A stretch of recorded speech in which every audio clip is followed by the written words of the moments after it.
Nossa, olha meus livros. Eu faço parte da comunidade das pessoas que têm boas ideias no banho. Você tinha Orkut? Tive. Karnal, seu nome, né?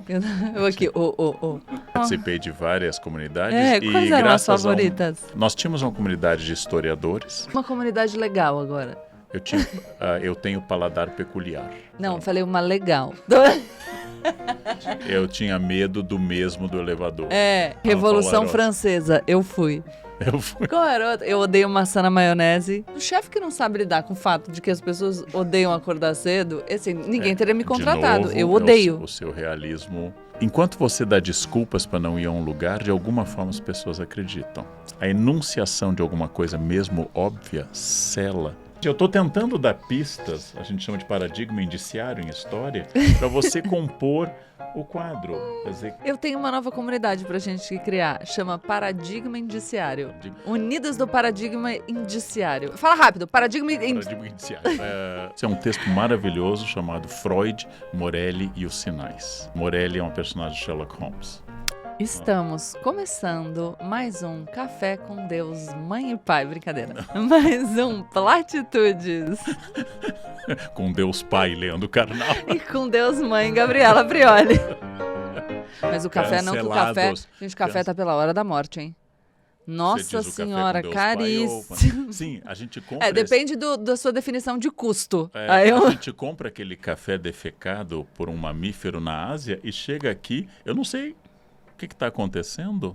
Porque... É civeta, né? A civeta aqui, como no Brasil, é pacu. Mas lá é a civeta. É pacu ou anu? Eu não sei do ave. Que ele está falando.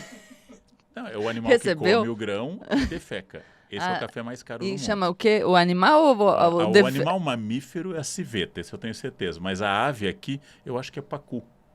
Mas é que tem um peixe também chamado pacu. A ave aqui do Espírito Santo que come o grão. Café. Valendo, e ao quem defecar, souber, defeca fermentado. E este é o jacu. Jacu. Eu posso falar? Eu pensei em sugerir, mas aí eu achei. Pacu é peixe. Eu vou falar uma besteirona que podia ter saído de inteligentinha, não sair. Perdi a chance. Então, o café tá pela hora da morte. Tá. A gente precisa fazer uma comunidade para tomar café e tentar pagar mais barato. Sabe porque que na minha família tem memória de guerra e de falta de café. E a estratégia da minha avó que ela tinha, ela acrescentava cevada ao pó e caramelo. Quando você coloca a cevada moída, você aumenta muito o pó. O gosto é medonho, mas a cor é de café. E o caramelo dá gosto. Entendi. Então são técnicas de guerra. Por exemplo, quando se usa gasogênio por não ter gasolina durante a guerra, né? E assim por diante. São estratégias de guerra. E a privação gera criatividade. Não estou aqui, enfim, glamorizando o sofrimento. E as guerras aceleram a tecnologia. Não tenho dúvida disso. O tema do nosso podcast de hoje não é café, nem guerras. Nem privação. É comunidade. Nem teologia. É que a gente foi, entendeu? A gente começou e foi. Mas, Karnal, eu estava pensando aqui sobre o tema, sobre como começar, e nós estamos carentes de comunidade, né? A gente está carente de espaços comuns, acho que a sociedade se desenvolve muito numa perspectiva individualista, e isso não é uma coisa nova, acho que é uma característica da modernidade, da criação do conceito de indivíduo mesmo. E acho que eu queria começar com isso, assim, com você falando um pouco pra gente sobre como... No período anterior à modernidade, ao capitalismo, a gente tem a comunidade como o espaço de definição da pessoa. É claro que existem diferenças e particularidades, mas o indivíduo é percebido como um membro do seu grupo. Então, ele é um camponês. E a característica do grupo o define. E quando a gente começa a pensar em indivíduos, em direitos individuais, isso é uma construção mais recente. E aí, nesse segundo momento, a comunidade passa a ser um agrupamento de indivíduos. E, portanto, o indivíduo... E, claro, estou falando mais de uma mentalidade ocidental. Acho que isso é legal de dizer, inclusive porque o próprio Jonathan Haidt, que a gente cita muito na Mente Moralista, fala muito dessa divisão atualmente entre sociedades individualistas e sociocêntricas, né? Mais voltadas para a comunidade e os seus diferentes graus. Mas eu acho legal a gente falar ao longo da história de como surge essa ideia do indivíduo. Porque quando a gente vive e não estudou história, parece que essa compreensão de um indivíduo, de uma pessoa com seus direitos individuais e todas as suas particularidades é algo que existiu desde sempre. E não é, né? Eu estou pensando primeiro num plano linear, a partir do que você colocou. Obviamente, em sociedades ditas pré-industriais ou sociedades indígenas, por exemplo, ou mesmo sociedades camponesas, não existe ainda uma figura clara do indivíduo como nós a supomos, uma invenção do Renascimento, da primeira modernidade, do Iluminismo já no século 17 e 18, e o capitalismo em particular, que pressupõe muito esse indivíduo. Naturalmente, nós não admitimos, por exemplo, do direito medieval a punição coletiva. Isso é inadmissível para nós, que ainda existia quando eu era criança na escola, quando um aluno conversava e a professora não sabia quem foi que deu o grito, ela queria descontar um ponto de toda a sala. Isso ainda acontecia na década de 60 no interior do Rio Grande do Sul. Hoje é inadmissível uma punição coletiva, sem uma atribuição de culpa específica. E como você lembra, uma sociedade de antigo regime, ela funciona por estamentos. Haja vista que você consegue pensar em um tribunal para a nobreza, um tribunal para o clero, um tribunal para o povo. E consegue pensar em código suntuário, ou seja, roupas adequadas e proibidas, inclusive, para todas as pessoas. Então, todas essas questões são claras. Você disse exatamente. Nós hoje convivemos com o apogeu desse indivíduo e nós temos que nos lembrar que em história tudo é inventado em algum momento. Não existe um ser absoluto que paire acima da história. Mas, muito importante, eu vou no sentido contrário que você falou para estimular o nosso pensamento, que isso aqui é um podcast para gente inteligente. Nós não temos comunidades no sentido que a minha avó tinha de uma comunidade de camponeses ao redor. Minha avó e meu avô tinham terras no Rio Grande do Sul, de vizinhos ao longo do que no Rio Grande do Sul se chama uma linha. A linha é uma estrada que corta propriedades pequenas de imigrantes, como era da minha avó e do meu avô, e os vizinhos se conhecem e vão à igreja juntos. E não temos mais essas comunidades. Nós temos comunidades, especialmente em áreas urbanas, que são dominantes no Brasil. Somos um país urbano desde a época de Juscelino Kubitschek, dominantemente urbano. Essas comunidades são subcomunidades dentro da cidade. O mundo virtual nos lançou na possibilidade de eu fazer comunidades, por exemplo, com historiadores que moram na França ou nos Estados Unidos. Eu tenho comunidades, eu tenho grupos de Zap com franceses e americanos. O problema dessas comunidades, você vai dizer imediatamente, e é verdade o que você disse, elas diluem o pertencimento. E o indivíduo, mas eu quero também pensar que nunca houve na história um indivíduo tão dependente do grupo como o homem líquido contemporâneo, que precisa que o grupo diga se ele existe e se a vida dele é válida. Eu vou propor a inversão que o Caligares fez sobre o Narciso. Somos a era mais narcisista do mundo, o Caligares diz. E se a gente pensasse que nunca na história eu precisei tanto trabalhar com fama como objeto material e subjetivo psíquico para existir. Logo, quem me diz se eu sou inteligente são meus seguidores. E se eles me seguem, eu sou um produto de mercado. Eu sou definido pelas pessoas externas. Então, eu sou o maior individualista da história, ou eu sou a pessoa mais fraca, incapaz de fazer qualquer coisa sem fotografá-la e incapaz de comer um prato no restaurante sem comunicá-lo ao mundo.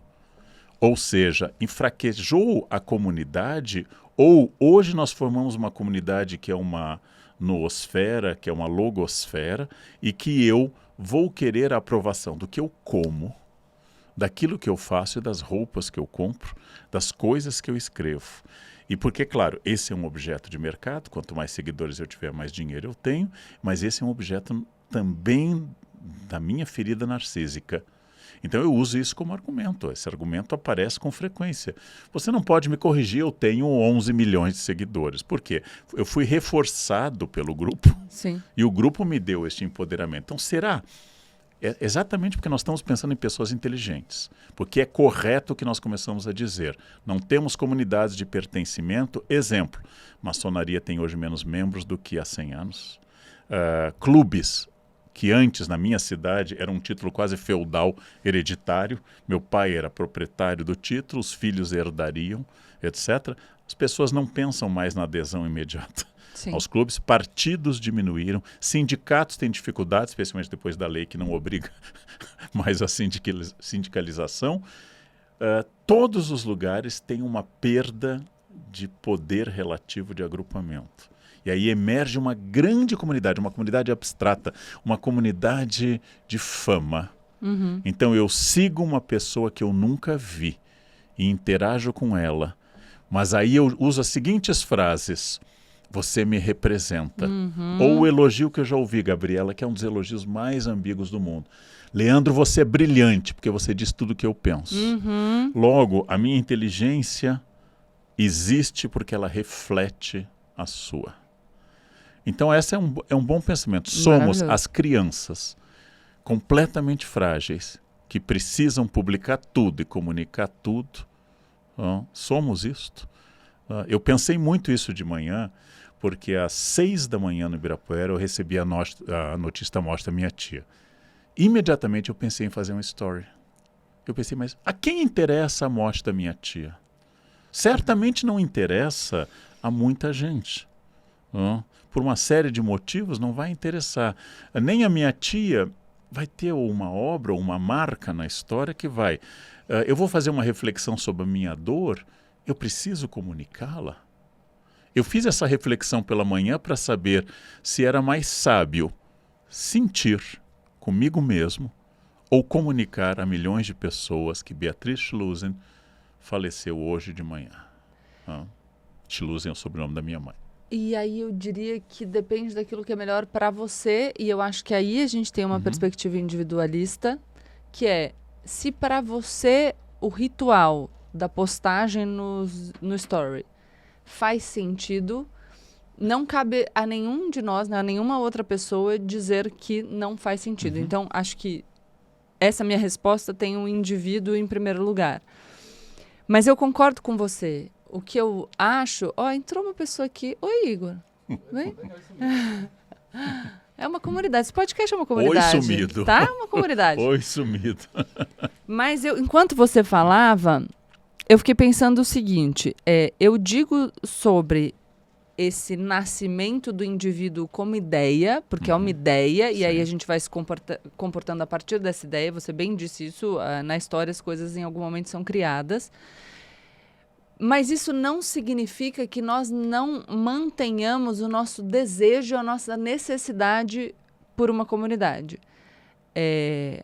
Muito em virtude da nossa história evolutiva, né? A gente prosperou porque conseguiu cooperar em grupo. Então, a gente depende do grupo, a gente quer ser aceito pelo grupo. O que eu acho é que existe um espaço para uma existência individual que talvez, na possibilidade das comunidades virtuais, se exacerbe à medida que eu tenho a chance de procurar identificação absoluta. Vou tentar, mas assim, eu vou na maçonaria, eu vou no clube, eu faço parte de um sindicato. Eu não vou encontrar só leandros carnais que são inteligentes porque falam exatamente o que eu penso, que reproduzem exatamente as minhas ideias. Eu tenho, inclusive, pessoas que me dizem assim, quando a Gabriela fala o que eu penso, eu acho ela maravilhosa, mas agora eu discordo, então não foi legal. Quando eu encontro com pessoas de carne e osso, eu enfrento a inafastabilidade da divergência, da diferença.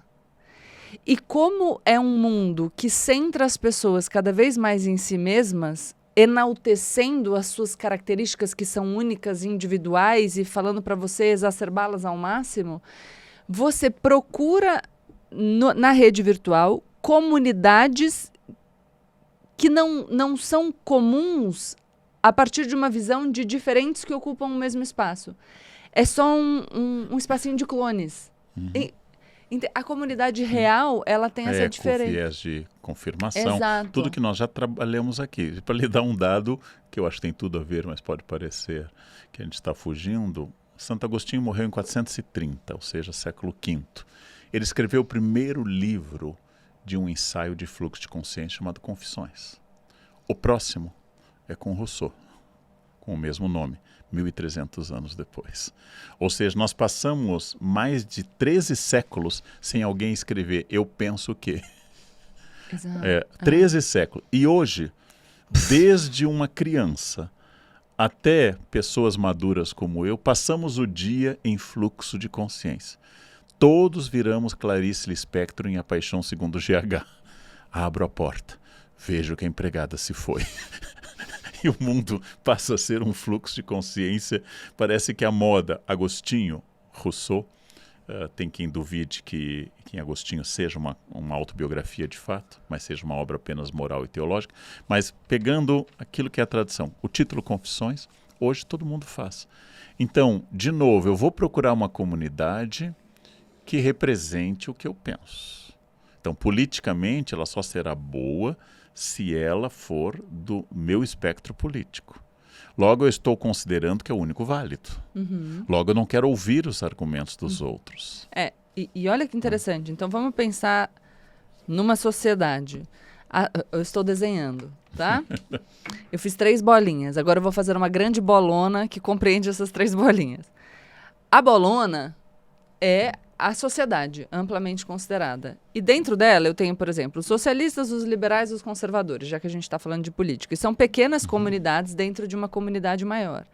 Mas mesmo nessas pequenas comunidades, há divergência. Sim. A gente já ressaltou isso em diversas oportunidades. O meu livro Ideologias bate um monte nessa tecla. Dentro de um guarda-chuva, você tem grupos diferentes que discutem, que brigam, que rompem, que atacam uns aos outros. Então, tem disputa, mas são comunidades. E o espaço comum, se você pensar no bem comum, ele não é de ninguém. Você precisa aprender a ceder em nome do outro.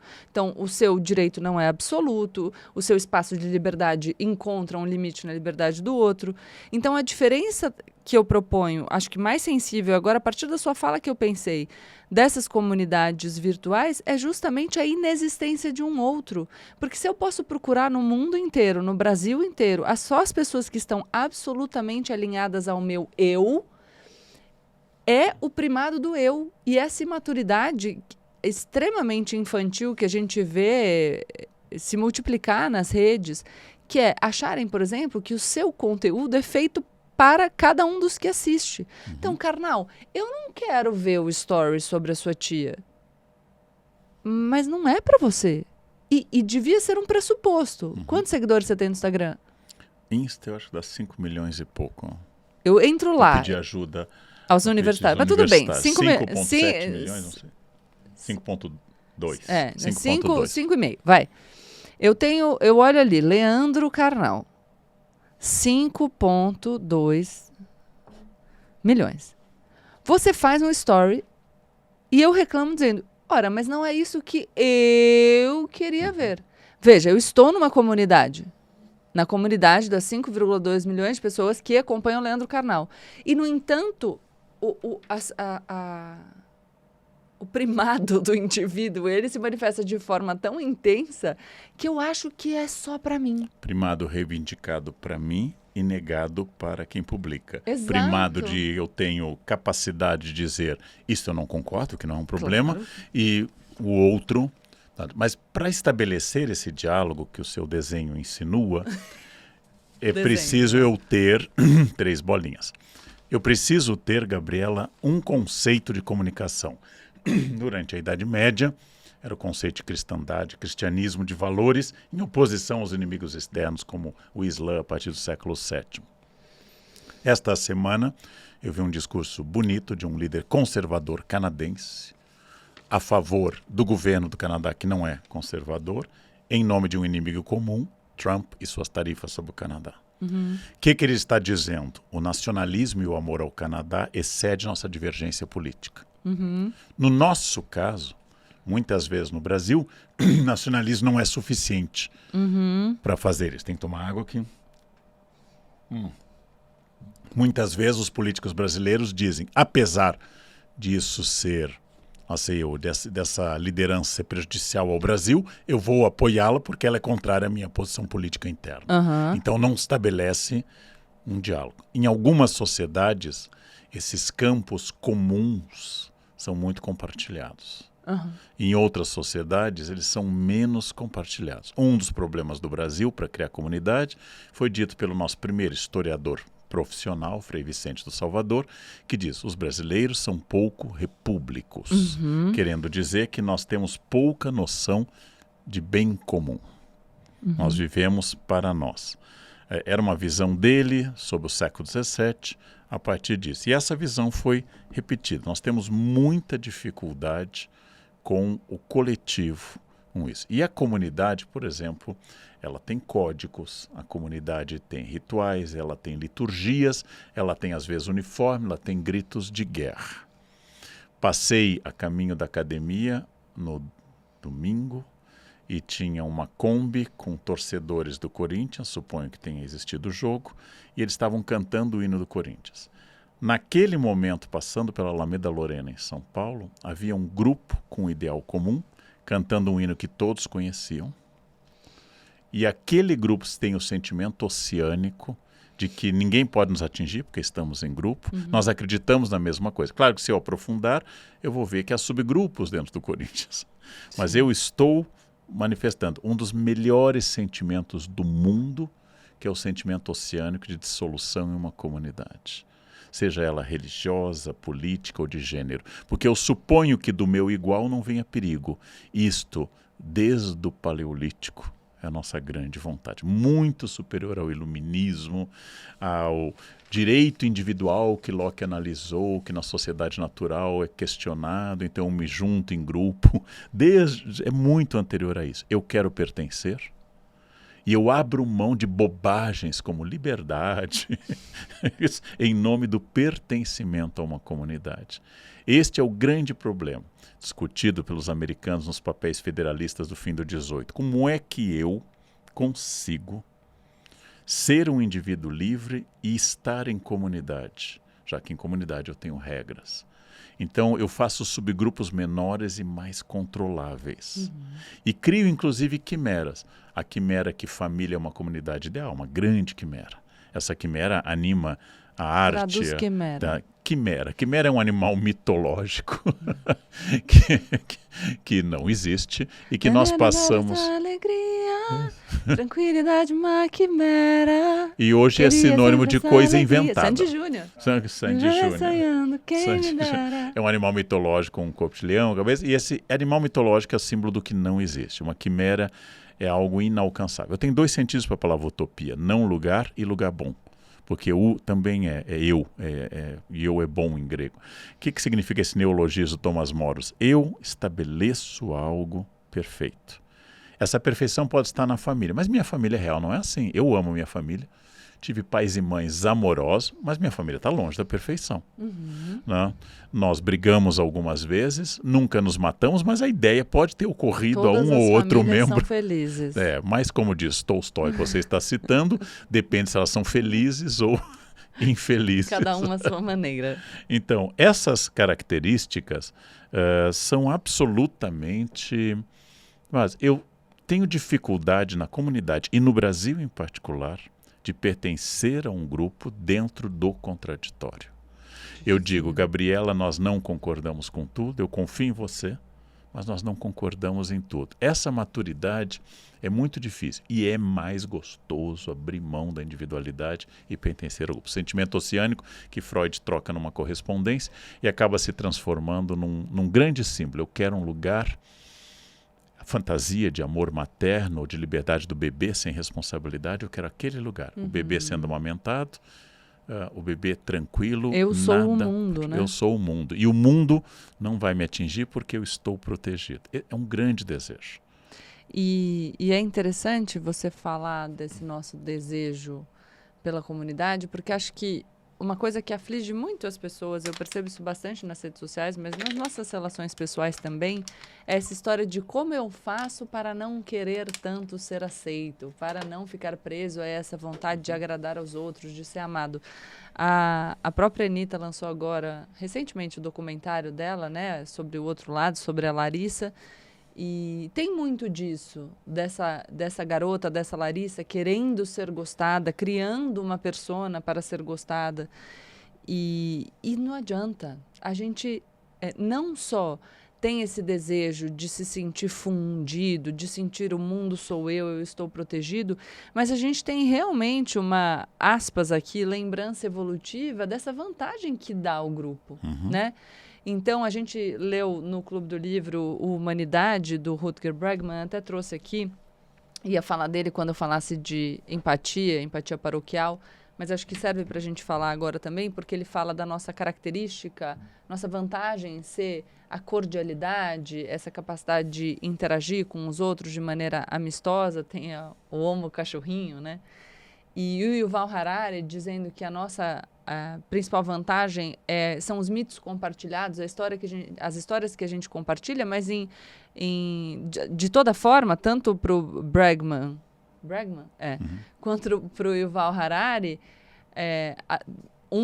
a nossa capacidade de ser gentil, para o outro, de mitos compartilhados, a nossa vantagem é cooperar, é estar no grupo, é ter um conjunto.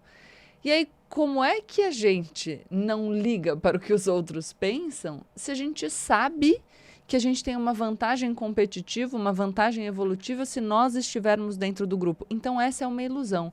Eu não gosto daqueles discursos que dizem, não, eu não ligo para o que as outras pessoas pensam. Impossível. Exato, você não deve ligar. Eu peguei até aqui um estudo do Mark Leary, que é professor da Duke University, e ele mostra que mesmo as pessoas que dizem não se importar com a opinião dos outros, na verdade, essas pessoas tendem a alterar ainda mais o seu comportamento quando confrontadas com uma expressão negativa.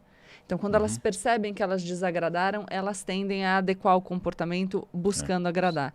Então, esse é um horizonte impossível. O que a gente pode aprender, e esse é um amadurecimento, do que eu estou disposto a abrir mão em nome dessa necessidade de aceitação. Como é que eu posso me fortalecer, não para abrir mão de todas as comunidades, não para me tornar uma pessoa que não pensa no bem comum, que não pensa no outro, que não sabe conviver, não para me isolar como um ermitão, mas para entender o que das minhas características são traços fundamentais e por isso eu vou trabalhar para mantê-los e do que eu estou disposto a abrir mão, aliás, do que eu devo abrir mão, né, num juízo de autoaprimoramento, para conseguir ser um membro produtivo, colaborativo dessa comunidade na qual eu vivo. Porque existe uma grande cilada que é pessoas que sabem dessa nossa necessidade, desse nosso desejo por aceitação e por uma vida em comunidade, vão explorar isso para o mal. Inclusive com testes de lealdade, né? Porque às vezes a gente fala assim, nossa, mas que absurdo, determinada liderança falou uma coisa que é inadmissível. Como que as pessoas continuam ali? E elas não percebem que a coisa inadmissível permite a essa liderança saber exatamente quantos ficam ali. E aí você sabe qual é o tamanho do grupo que não te abandona, mesmo diante do maior absurdo. Esses testes de lealdade que às vezes a gente fala, poxa, isso é claro e que nem todo mundo consegue perceber, né? Eu acho que, eu vou usar uma descrição, vocês que nos acompanham, digam se corresponde ao que vocês pensam ou não. O adolescente blasé, isso é um pleonasmo, mas o adolescente blasé que vai à festa, ele vai dizer desde o início que ele não está muito afim de ir à festa. Ele vai entrar com cara de nojo e vai dizer para os amigos, festa uó, festa mais ruim. Preocupado, né? E, cara, por quê? Porque se eu já anuncio de antemão que eu não me importo com aquela festa, a rejeição que eu vou sofrer, por isso que eu não queria vir aqui, que ninguém quer nada com nada. Isso é uma defesa prévia. É impossível, tecnicamente, que o ser humano, um animal gregário, um animal político, diz Aristóteles, um zoon politikon, exista sem levar em conta o grupo. Aristóteles diz que a liberdade absoluta da solidão só existe para deuses e feras. Eu não sou Deus, eu não sou uma fera. Não? Então, resultado. Fera, talvez. Eu fiquei olhando. Uma fera. Eu preciso pensar que eu vivo em comunidade. Agora, como você disse, qual o grau da concessão é um exercício permanente discutido em todos os tratados de política. Locke em particular, Hobbes no Leviatã. É óbvio que a sociedade natural de homens não institucionais com o Estado é muito melhor. Mas como eu me defendo dos inimigos, como eu produzo esse sem número, a reflexão do segundo tratado do governo civil de Locke, sem número de necessidades. Ou eu vou instituir um Estado forte, Grotius, contratual, ou Hobbes, ou de direito divino, ou uma sociedade liberal. Tudo isto é uma decisão sobre uma negociação muito complexa. A pergunta que tem que ser feita é o seguinte: abrir mão do que eu quero está me causando prazer? Está me trazendo retorno? Um conselho psicanalítico: reduza as relações sadomasoquistas ao universo erótico e não as transfira para a política. Porque no universo erótico elas são realizáveis. E na política elas são complicadas. Então, reduza Dicas do tio Karnal. Dicas do tio Karnal. Botou uma roupinha de couro, pegou um chicotinho, fecha a porta e aproveita. Mas não queira punir ou ser punido nacionalmente através de autoridades. Não transfira para uma figura paterna, materna, o controle da sua vida. A pergunta é: todos nós, para existirmos, você que é mãe, você que é pai, você que é professor, temos que fazer concessões. Eu não posso dizer tudo o que eu penso, eu não posso agredir as pessoas, mesmo tendo esse impulso. Isso não é ruim. É uma virtude, inclusive, Sponville, que eu estava aqui comentando com a Gabriela, o Pequeno Tratado das Grandes Virtudes, o Comte Sponville fala dessa cordialidade, dessa gentileza como uma virtude inútil e necessária. Inútil porque não produz, mas é absolutamente necessário. Eu preciso tentar ser cordato. Mas se o ponto da minha negação vai fazer mais mal do que bem, eu vou ter que fazer uma seleção dessas questões. Eu já tenho que fazer concessões porque eu tenho que trabalhar. Então, se eu tenho que trabalhar, eu vou ter que fazer concessões a chefes, colegas e clientes. Vou ter que fazer concessões.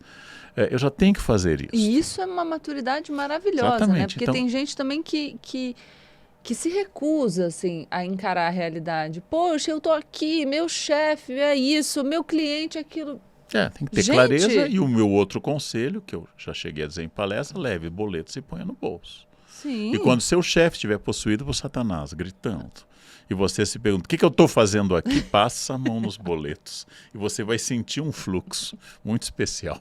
De consciência, né? De consciência. Vindo assim. Eu recomendo, você tem dificuldade para acordar cedo? Eu não tenho, mas tem gente que tem dificuldade para acordar cedo. Põe boletos num varal no quarto.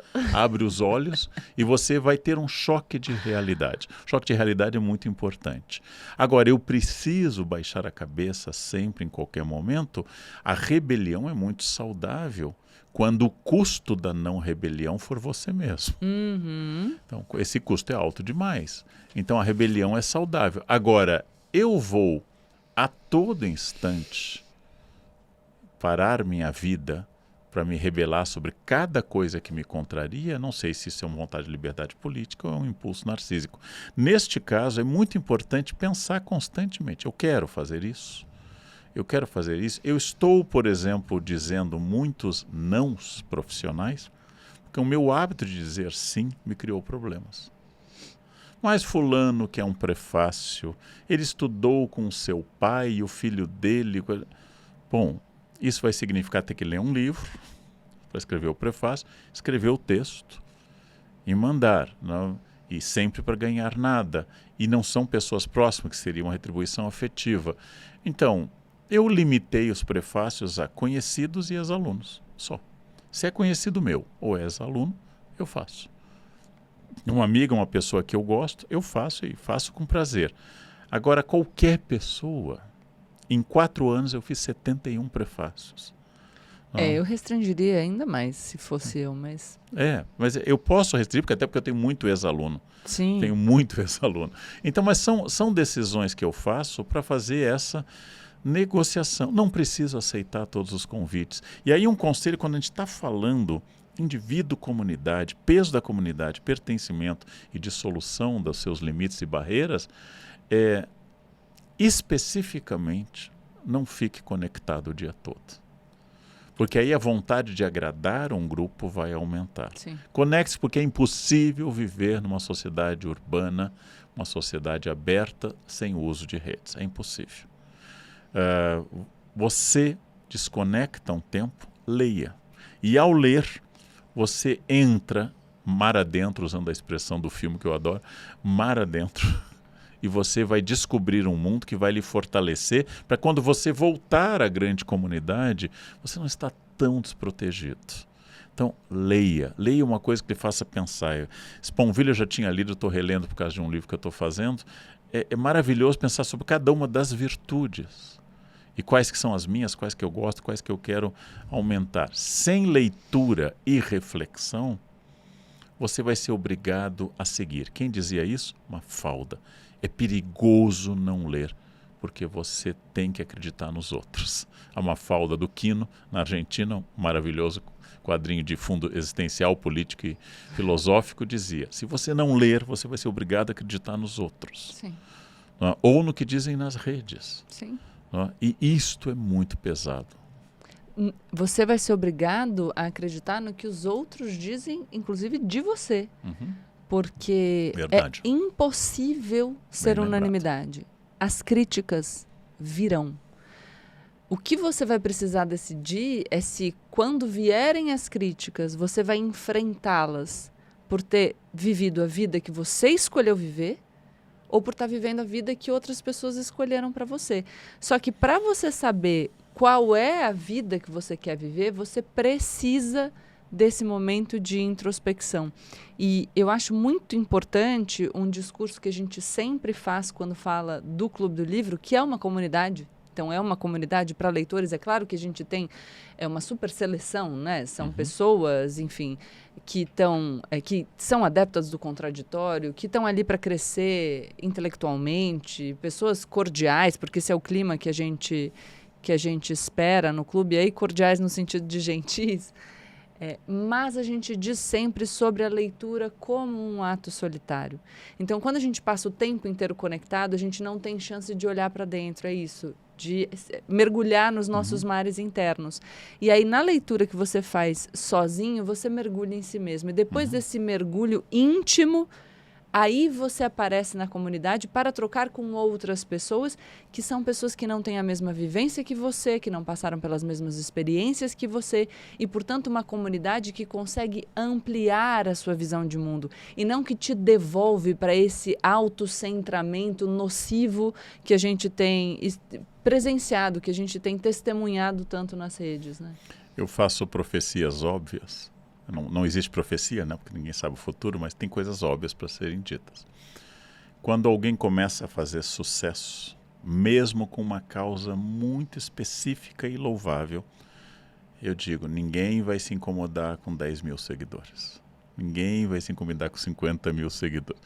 Começa a se aproximar de 1 milhão. Vão descobrir defeitos. Porque existe uma exposição maior. Eu dou esse exemplo que, como especialista em religiões e um grande interessado em analisar religião do ponto de vista midiático, que eu estou cada vez mais interessado, eu acompanhei lives do Frei Gilson rezando o terço às 4 da manhã. Às 4 da manhã eu já estou acordado. Frei Gilson não lançou isso, fui eu que lancei. Está acordado às 4 da manhã. Sou mais velho que ele. Um terço, hein? Eu fui acompanhar e lá tem uma pessoa religiosa, não conheço muito, aparentemente honesta e com uma fé sólida, numa devoção específica, o terço com adoração do Santíssimo. Quem vai segui-lo? Religiosos, é óbvio. E ele vai expressar opiniões, às vezes, inclusive conservadoras. Eu gosto, eu não gosto. Se eu não gosto, não sigo. Olha que bem, não precisa acordar às 4 da manhã. Não, 4 da manhã, não precisa acordar às 4 da manhã. Então, é isso. E agora que ele fez um sucesso enorme com essas lives matinais de Quaresma, estouraram as críticas. Mas ele disse sobre a mulher, eu disse, bom, o que ele disse? Dezenas de papas e teólogos disseram também. Mas eu não aceito a posição da igreja sobre aborto. Não seja católica. Não partilhe. Não partilhe essa opinião, não tem problema. Mas eu sou contra o aborto. Não faça aborto. Nunca faça aborto. E olha que loucura. Pronto.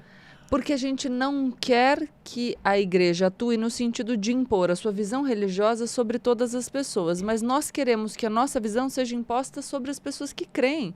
Dentro do espaço de crença, é de cada um, a decisão que cada um vai tomar na sua vida. Não pode virar política pública, concordo plenamente, porque afinal não são todas as pessoas que partilham daquela fé e o Estado é laico.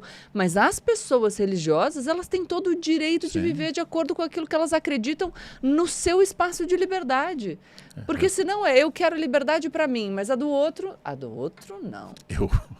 Eu acompanho, em geral, no amanhecer eu acompanho algumas ou lives ou podcasts religiosos. Tem mais de uma pessoa que faz? Tem.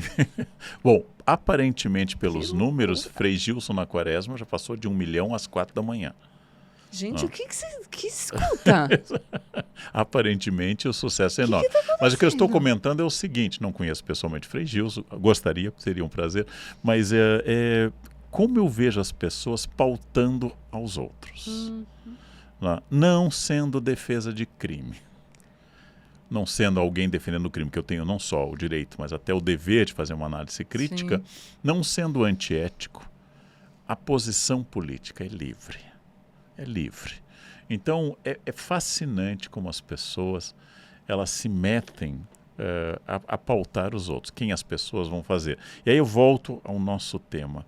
Eu quero pertencer a uma comunidade que seria Quem Quer Ser John Malkovich. Não sei se vocês se lembram deste filme, em que entravam na cabeça do John Malkovich. Um dia uma revista fez uma capa comigo, Quem Quer Ser Leandro Carnal, todo mundo com o rosto do Leandro Carnal.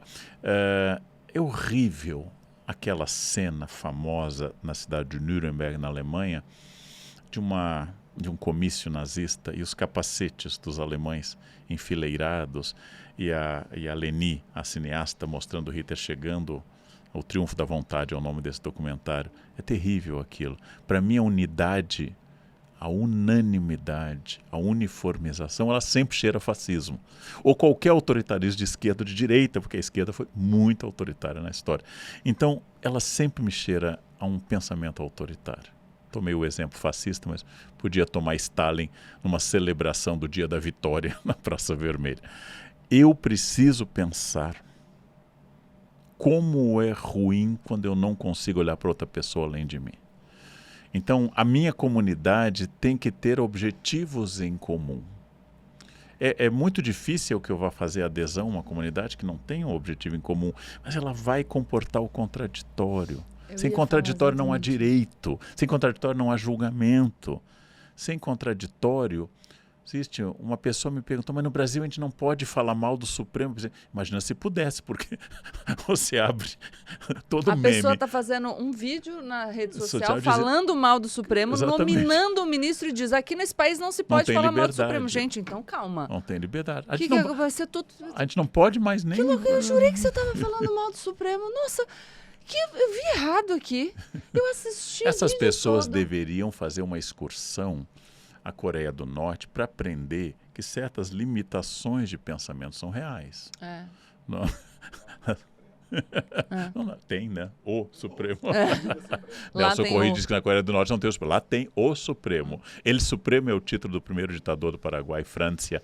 Ele Supremo. Não tem tribunais porque não tem jogos de pesos e contrapesos quando o poder é único, pessoal e encarnado. Como foi com Mao, como foi com Stalin, como foi com Fidel, como foi com... Acho que Médici foi menos encarnado nele do que essas pessoas que eu citei. Mas como Pinochet foi mais a esse respeito. Então, esses ditadores, existiam ditaduras. As pessoas não têm nem ideia do que é. É uma ditadura. Eu não posso falar mal do Supremo, porque o ministro tal... E a pessoa que vai para manifestação na rua pedindo a volta do AI-5? Eu quero me manifestar. Como é que eu vou te explicar?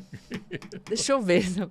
Que se nós estivéssemos sob a vigência do AI-5, você não poderia estar na rua pedindo nada. Deu para entender? Ou não? Preciso elaborar melhor. Uma vez eu pensei nisso com uma pessoa militante na universidade que chegou e dizendo do direito livre, pleno e absoluto ao aborto. E me vem aquelas coisas que a pessoa me diz, e o que o senhor acha? Assim, no geral, se sua mãe tivesse feito o aborto...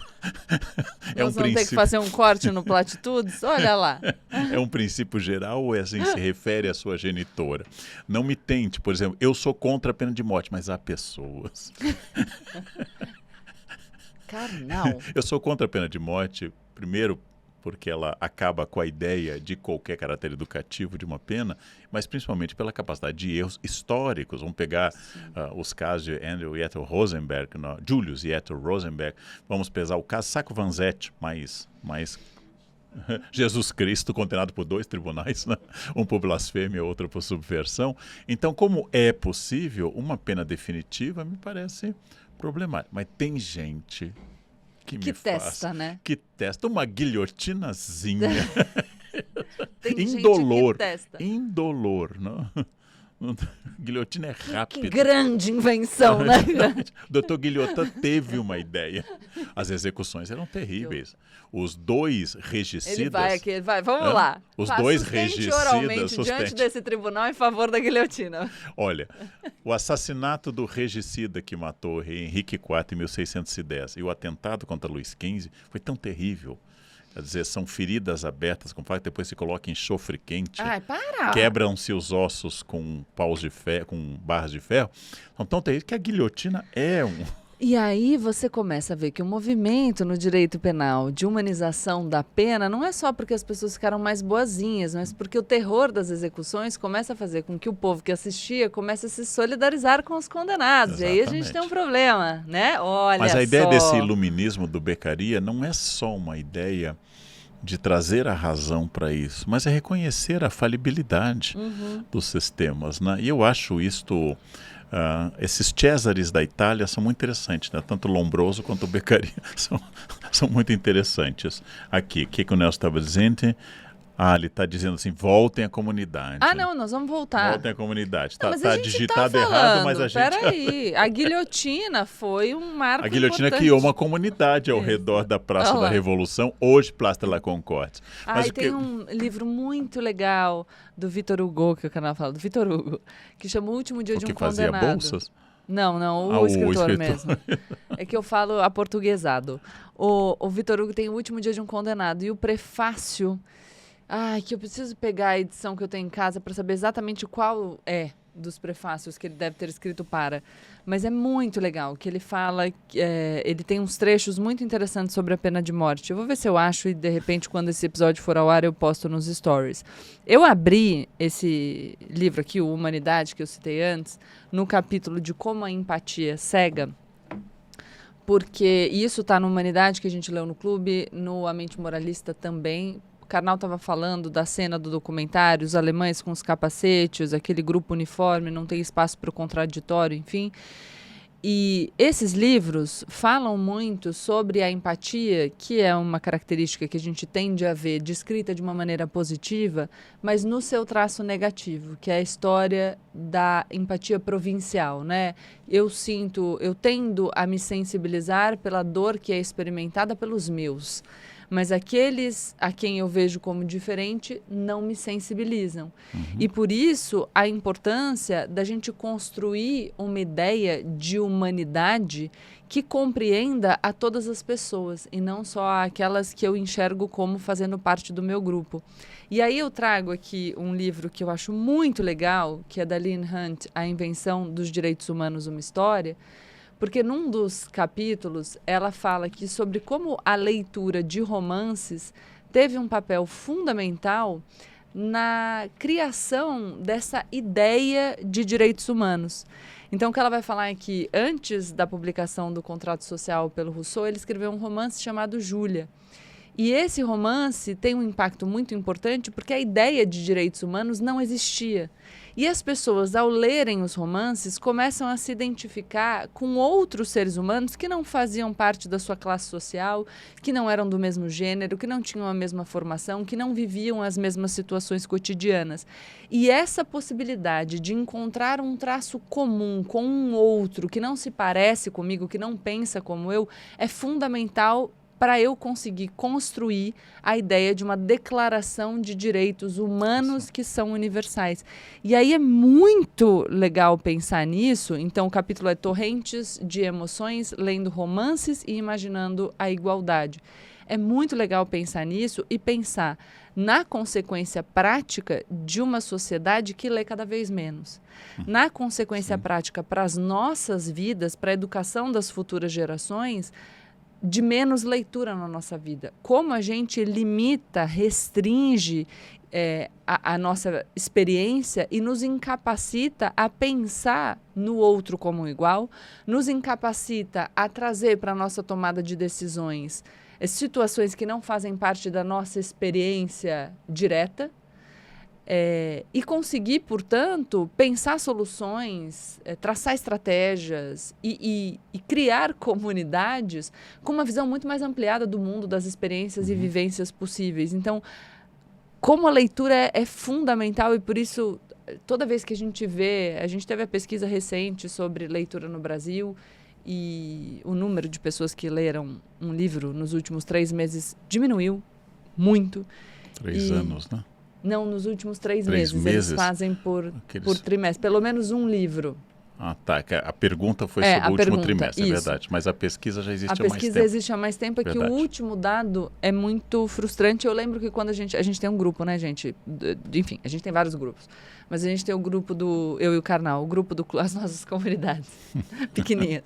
O nosso grupo do Clube do Livro, a gente falou muito sobre como isso nos aflige, né? E como parte do nosso trabalho, o tempo todo a gente fala de livro, não é só porque a gente gosta, é porque realmente a gente acredita que a leitura muda o mundo. Então eu trouxe, enfim, a perspectiva de uma outra autora dizendo realmente muda, cria uma ideia que é tão importante quanto a ideia dos direitos humanos. E olha como é a leitura. O Yuval Harari foi o primeiro autor que eu li, o Sapiens, depois o Homo Deus. O primeiro autor que eu li, que em primeiro lugar falou mal do homem sedentário da história e louvou o homem nômade. O primeiro autor que eu li, que ao falar da revolução cognitiva, um tema que a gente trabalhava há muito tempo, que ele vai situar 70 mil anos, há divergências com essa data, estabeleceu que a revolução cognitiva, a capacidade de desenvolver histórias e mitos em conjuntos, é fundamental para construir pirâmides, mas também é fundamental para construir mitos como democracia e direitos humanos. Eu nunca tinha pensado em tratar a democracia como parte da revolução cognitiva ou os direitos humanos. Esse grande historiador israelense com formação inglesa também faz pensar sobre essa materialidade de tudo. Eu disse, ele não é marxista, pelo contrário, mas é um materialismo tão profundo.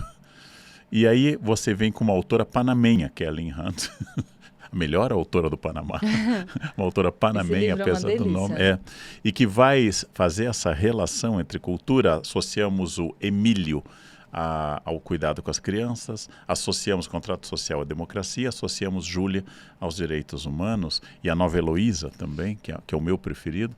Esses autores, eles se transformam em pessoas que vão fazer nessas comunidades, por exemplo, clubes de leitura durante o Iluminismo, analisados pelo Robert Darnton, ou pelo Livro como Negócio, que é um livro sobre as publicações da era do Iluminismo. A enciclopédia foi uma grande jogada comercial e intelectual, tanto Diderot como d'Alembert escravizaram autores para escreverem verbetes dia e noite.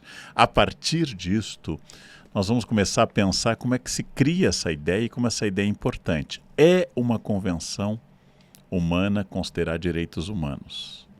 Mas esta convenção facilita a vida em grupo. E é por isso que ela tem que ser defendida. Não é que ela seja absoluta e acima de tudo. E aí uma coisa muito importante para pensar a comunidade. Direitos humanos, pela expressão, se aplica aos humanos, mas especialmente aos humanos que estejam tendo esse direito ameaçado. Sim. Então, por isso que é o contrário. Vamos aqui fugir do senso comum. O que diz o senso comum? O bandido está preso, logo ele não tem direitos humanos. Não, é exatamente sob a tutela do Estado que nós assumimos como sociedade o compromisso de fazer a reclusão como uma defesa social contra o indivíduo, dado o devido processo legal e o amplo direito à defesa, e essa pessoa, eu vou dizer a minha opinião, esta pessoa apenada, reeducando, tem mais direitos humanos do que eu. Eu preciso de menos amparo do Estado do que essa pessoa. Eu estou menos fragilizado do que essa pessoa. Todos temos direitos aos direitos humanos, mas obviamente eu vou cuidar mais de crianças do que de homens adultos. Obviamente eu vou cuidar mais de apenados do que de pessoas livres. Obviamente eu vou cuidar mais de mulheres negras em comunidade do que bilionárias brancas na Europa. Todos são humanos. Mas parem de dizer essas coisas. Uma vez eu ouvi uma apresentadora já falecida dizendo, ao invés de falar de direitos humanos, vamos falar dos humanos direitos. Bom, o problema é que se você atribuir direitos humanos a partir de um código moral seu, nós vamos reabrir campos de concentração em larga escala, né? Então, quem não for como eu imagino que eu seja, vai perder esses direitos humanos. Então, cuidado, porque um dos defeitos das comunidades, especialmente grupos de zap e comunidades fechadas, é reforçar bobagens e preconceitos. E voltando a essa ideia de uma bobagem repetida por muita gente, continua sendo uma bobagem. Quer aprender sobre direitos humanos? Não é o seu grupo de zap. São boas literaturas conservadoras ou de esquerda que vão discutir o tema direitos humanos. Pare de repetir senso comum. Senso comum mata a sua inteligência. Mas tem, aí vem a contradição, a dialética, uma ampla aceitação do seu grupo. Eu digo sempre que para testar a sua defesa dos direitos humanos, você precisa sempre pensar na violação do direito daquele que você não gosta, daquele que você não vê como igual. Se você só se incomoda quando o direito violado é seu ou dos seus, você não entendeu nada. É defendendo o direito da pessoa que você despreza, é defendendo o direito daquele de quem você discorda, é defendendo o direito daquele que não se parece com você, que não faz parte daqueles que você considera os seus, que você defende o seu direito. Porque quando você admite a violação do direito do outro, automaticamente você defende a violação do seu. Porque não existe cisão. Uhum. É uma coisa. Ou bem se defende aquilo que é direito humano, ou não. Não existe para os meus ou para aqueles que não são considerados do meu grupo. E aí vem a redução ao absurdo, uma falácia comum de quem quer lacrar. Então a Gabriela gosta de bandido, leva um para casa. Bem, vamos lá, gente.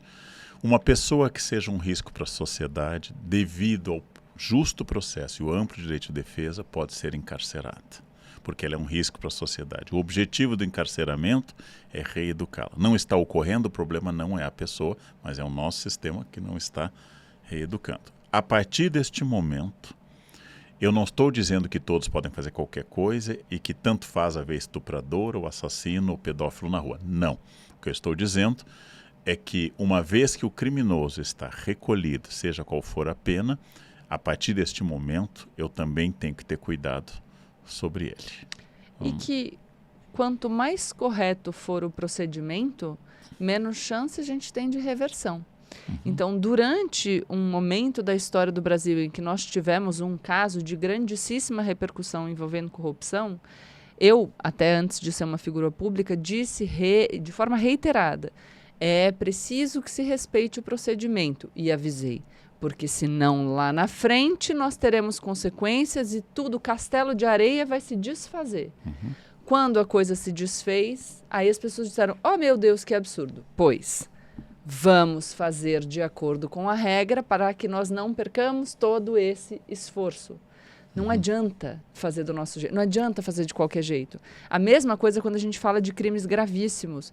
Eu acredito numa política de segurança pública que seja eficaz de fato e que não só tenha a aparência de eficaz, em que a gente não fique buscando pequenos delitos enquanto a gente deixa o homicídio, por exemplo, ter um grau de solução e de punição baixíssimo. Então, ficamos prendendo pessoas que têm porte de pequenas quantidades, lotando as prisões com pessoas usuárias e deixando criminosos. E lotando as prisões que têm condições desumanas, e aí a gente pode pensar em indivíduos sob a tutela, porque são indivíduos sob a tutela do Estado, em condições desumanas, a gestão das prisões sendo feita pelas organizações criminosas e, portanto, o nosso sistema de justiça alimentando os quadros, né, a captação de membros pelas organizações criminosas. E aí as pessoas me dizem, quando eu falo isso, não, mas o que eu quero é uma polícia que prenda os pequenos traficantes, usuários de drogas, e que prenda também os assassinos. Eu digo, o efetivo policial é um.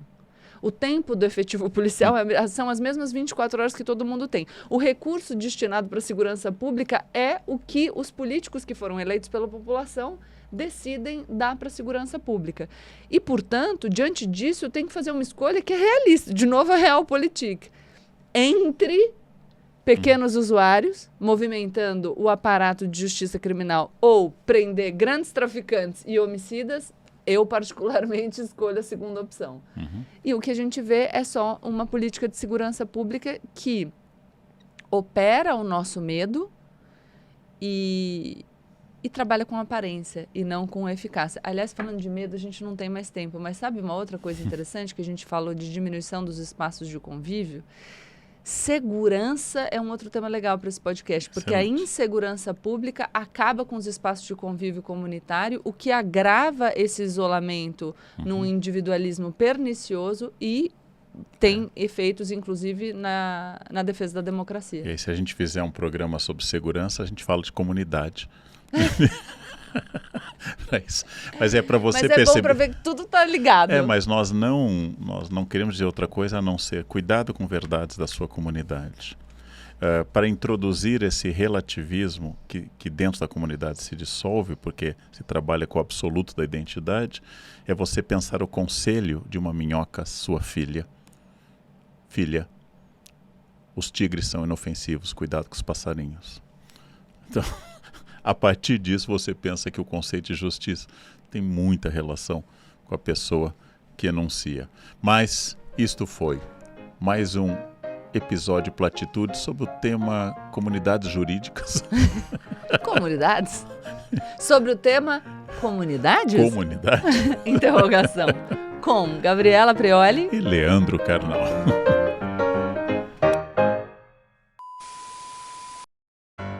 Sponville é o amigo do Luc Ferry, só que ele é ateu. E o Sponville escreve coisas, por exemplo, sobre a primeira das virtudes, que é a gentileza, que são muito originais. Vou comprar. Ele é uma linguagem muito gostosa. Aqui tem uma seleção de temas sobre virtudes contemporâneas. Então ele chama simplesmente gentileza de a virtude inútil. Muito legal. Por isso que nós abandonamos a ideia de causa em história, porque a causa é teleológica. Sou eu no futuro que olho para trás. E isto é um erro, né? Como eu gosto de falar em relações internacionais, a década de 20 inteira é dominada por atos diplomáticos de paz. Readmissão da Alemanha na Liga das Nações, Pacto de Locarno, Tratado Briand-Kellogg, quer dizer, dependendo de estar na França ou Inglaterra, Brian Kellogg, o crescimento econômico dos Estados Unidos. Tudo isso até 29 é um caminho reto para a paz. E aí em 29 a República de Weimar vive essa explosão. Você veio com boneca para ter o problema de novo do chapéu. Aí começa aquela escalada do nazismo. E aí a década de 30 é marcada pelo retrocesso disso. Aí você vai resgatar as coisas da década de 30 e ignorar as de 20. Porque você sabe que tem uma Segunda Guerra. Você sabe que ontem eu fui tomar banho e aí aquela nossa cultura e biologia, aí depois eu tava, lavando o cabelo, eu falei, porra, doença mental, precisa do gatilho. Então, mesmo quando você tem uma predisposição biológica, você tem um impacto da cultura sobre a predisposição biológica. Mas aí eu fiquei, pô, que merda! Devia ter lembrado Tem uma cena do Essa que eu adoro no Crime do Padre Amaro, que duas comadres brigam. E depois ele descreve assim, irritadas, elas se lembravam mais tarde de argumentos que deveriam ter utilizado. E eu tenho uma coisa que é tomar banho, acho que é porque é a hora que eu... Muita gente me diz isso. A Janice me disse que escrevia livros tomando banho. Carnal, se eu estudei, para fazer uma palestra, por exemplo, eu estudo. Tomo um café, eu entro no banho. Eu escrevo, faço assim, ó. Eu falei assim, o apelo à produtividade constante retirou das nossas vidas o espaço para o encantamento. A frase, pensei pro podcast, porque a gente ia ter ritual. Aí eu tava indo dormir, né? Aí deitei, porque esqueci de escrever. Tinha pensado no banho. Aí pensei, ai, merda, não vou lembrar da frase. E fiquei tão alucinada que lembro da frase. Acho que eu dormi assim, ó. Mas eu no banho... Ele desce de avião em Dover, o avião não ia até Londres, isso é interessante, né? Saindo dele? Ele saiu da Baviera, de Munique, antes, e desceu em Dover. De Dover ele trocou de avião e foi para Londres. Nossa. Ele desembarca e faz um discurso, eu vos trago a paz com honra. E aí o Churchill, do mesmo partido, diz, duvido que ele tenha conseguido a paz, mas certamente perdeu a honra. Churchill era muito bom para isso, né? Quando eu era solteira ainda, tô contando muitas histórias nessa temporada. Eu ia pra balada, assim, aí vinha um cara, nada a ver, aí eu falava assim, ai, dá licença, eu vou ao banheiro. Ele falava, ah, você não vai ao banheiro, você só tá dando uma desculpa pra sumir. Eu falava, então. Como assim? Eu tenho um amigo advogado que eu conheço há muitos anos, que eu conheci lutando. Eu fiz uma pequena... Eu tenho relações há anos. Não, ele foi Gil. Mas Gil? Gil, a intimidade com a arte marcial. Exatamente, Gil, exatamente. Eu fiz 6 anos de Gil, mas depois fiz o tempo todo de Krav Maga. Eu conheci... Gente, você fez quanto tempo de jiu-jitsu? Jiu-jitsu só 6 anos. Como assim? Você é um lutador. Eu fiz 7 de judô. É por isso que eu tenho uma atração. Eu sabia dar o nó no kimono. É por isso uma atração fatal, porque eu sou Maria Tatame, meu marido é faixa preta, o Karnal fez 6 anos de jiu-jitsu. A palavra meu marido elimina todas as outras. O quê? Todas as anteriores e posteriores. Por quê? Meu marido encerra seu interesse pelo mundo. Ah, não, eu tenho um crush em você, todo mundo sabe. Pessoas, não? É muito importante que a gente diga em público que a gente defende a família tradicional brasileira. Ah, e a família tradicional brasileira é o quê? A indígena. Subir assim, ou prefere que tire? A partir de um quadro de Delacroix sobre Medea matando os filhos, surge uma teoria em história da arte que a Globo usa nas novelas. Quando a personagem está com a metade do rosto no escuro e a metade iluminado, é divisão. Medea está com a parte racional tapada, porque ela está matando os filhos. Então, para uma mãe matar os filhos, ela tem que perder a razão. E a parte da ação da boca está livre. É Medea, isso é o Delacroix. Adaptando para o Platitude, o que isso quer dizer? Quer dizer que quando eu tô com o boné assim, eu tô dividido.